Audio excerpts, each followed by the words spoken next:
Hello, ladies and gentlemen. Eddie Marcus here again. I'm here because I got a message for you. I want to talk to you about dying for love. Dying for love. Once there was a man who wanted to be president of the United States. He came before the American people and told them that he wanted to be their president of the United States. In determining that he wanted to be, he considered what he'd have to deal with. And in order for him to be successful in his efforts and get people to support him, he had to reach out to a special kind of people. First of all, he said he wanted to reach out to white people because they were hateful and racist just like he. But he wanted more than that. He wanted them to be uneducated. He wanted them to be uneducated because he himself called himself the smartest man. He knew everything. He had the best brain, and he could talk 5 different subjects in English and sound strange to everybody else, yet he could fix it in the end, tie the knot together. Superb individual, he called himself. Absurd. This man wanted people who were uneducated because if people are educated, they can think kind of clearly, kind of make some sense in their thinking. Been exposed to at least philosophy. But if they've been denied education, then they're basically ignorant about things that's important, especially the kinds of things that this particular candidate wanted to bring about. They're ignorant to it. And when they found out about it, they would still be ineffective against it because they're stupid. And this is how he determined what he would consider.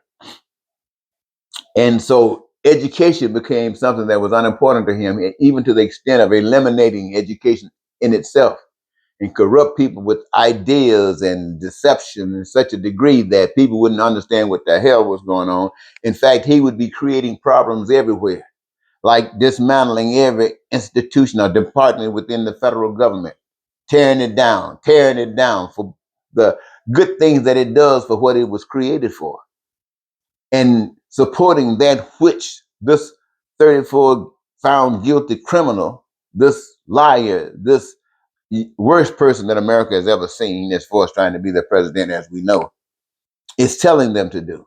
And with doing that, he is being able to sucker in lawyers, judges, teachers, bank president, anybody and everybody. He's been able to sucker them in. And yes, of course, there's an opposition to that.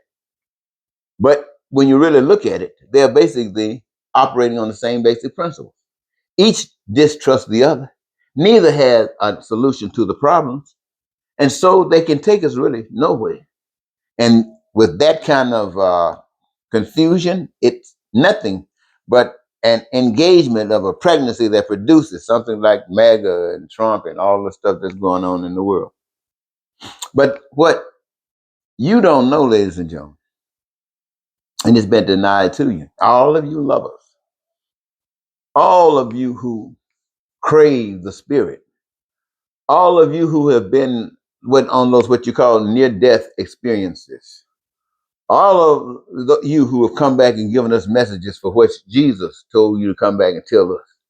We want to thank you all for that. But at the same time, we want to take all that's been done and tell you this that has been done is a representation of us and our understanding of all that we have been exposed to, and bringing in something new like that doesn't really do anything.